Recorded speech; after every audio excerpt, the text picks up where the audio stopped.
Hi friends, அஸ்ஸலாமு அலைக்கும். இன்னைக்கு நான் மட்டன் கறி தோசை செய்ய போகிறேன். மட்டன் நான் மிக்சியில் ஃபஸ்ட்டு அரைச்சி வச்சுக்கிட்டேன்.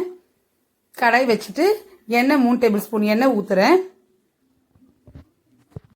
எண்ணெய் நல்லா சூடானதுக்கப்புறம் நான் கறி சும்மா மிக்சியில் லைட்டாக அரைச்சி வச்சுருக்கேன். மட்டன் வச்சு கொத்துக்கறி மாதிரி ஆக்கி வச்சிடணும். பாருங்க, வெங்காயம் நான் 2 போடுறேன். சின்ன சின்னதாக கட் பண்ணி போடுங்க. நல்லா இந்த மாதிரி வதங்கி வரட்டும்.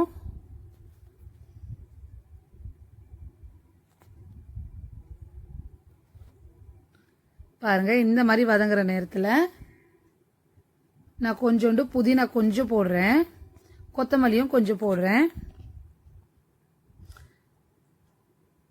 தக்காளி ஒரு சின்ன சைஸ் தக்காளி அதுவும் வெட்டி அதுவும் போட்டுருங்க. ஃபுல்லாக மிக்ஸ் பண்ணி விடுங்க. இந்த மாதிரி உப்பு 1/4 ஸ்பூன் போட்டுக்கோங்க.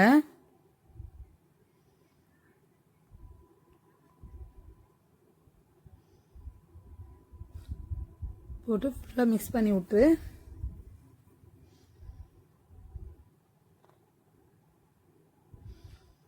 மஞ்சள்தூள் 1/4 ஸ்பூன் போடுறேன். தனி மிளகாய்த்தூள் 1 ஸ்பூன் போடுறேன். சிக்கன் மசாலா 1 ஸ்பூன் போடுறேன்.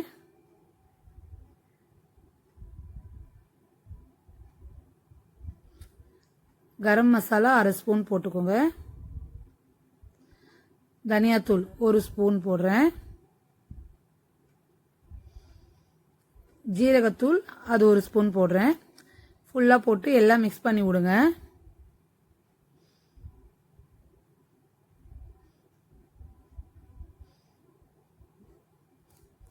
இஞ்சி பூண்டு பேஸ்ட் அது 1 ஸ்பூன் போட்டுக்கொள்ளுங்க.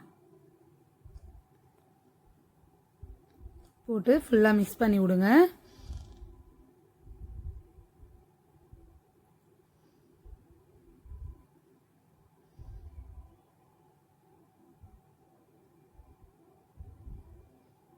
நல்லா வெங்காயம் தக்காளி நல்லா வதங்கி வந்துருச்சு. இது நான் முன்னாடியே மிக்சியில் அரைச்சி வச்சுக்கிட்டேன். பாருங்கள், இந்த மாதிரி போட்டுக்கோங்க.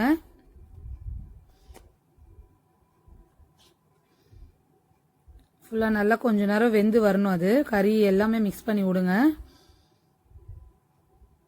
ஒரு 1/2 கிளாஸ் தண்ணி ஊற்றிக்கலாம். அது ஏன்னா வேகணும் இல்லையா கறி, அதனால ஒரு 1/2 கிளாஸ் தண்ணி நல்லா வெந்து வரட்டும்.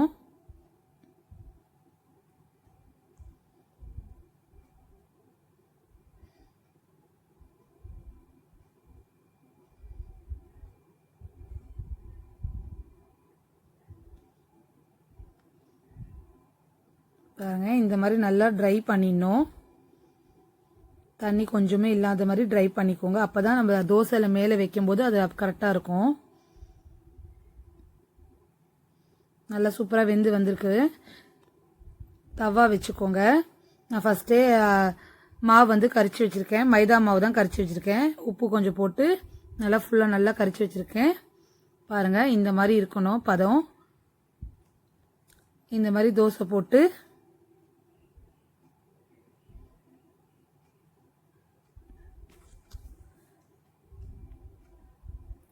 அந்த மசாலா நம்ம பண்ணி வச்சுருக்கோம் இல்லையா, அந்த மட்டன் அதை கொஞ்சம் அப்படியே போட்டுக்கலாம்.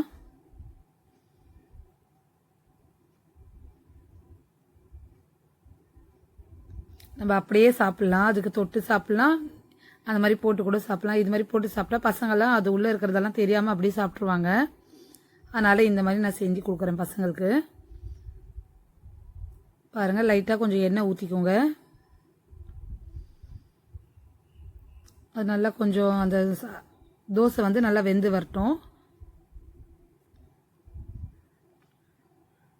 நம்ம சப்பாத்திலையும் இந்த மாதிரி செய்யலாம். சப்பாத்தியில் கூட செய்யலாம், தோசையிலையும் செய்யலாம். சப்பாத்தியில் செஞ்சுட்டு மேலே இந்த மசாலாவை போட்டு அது மேலே சப்பாத்தி வச்சு கூட செய்யலாம், நல்லாயிருக்கும். பாருங்க, அவ்வளோதான், நல்லா வெந்துருச்சு. இந்த மாதிரி நல்லா மூடி இந்த மாதிரி கொடுக்குறேன்.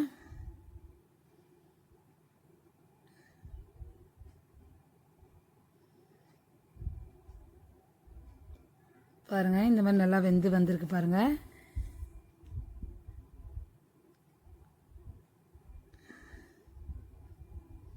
அவ்வளோதான் முடிஞ்சிருச்சு.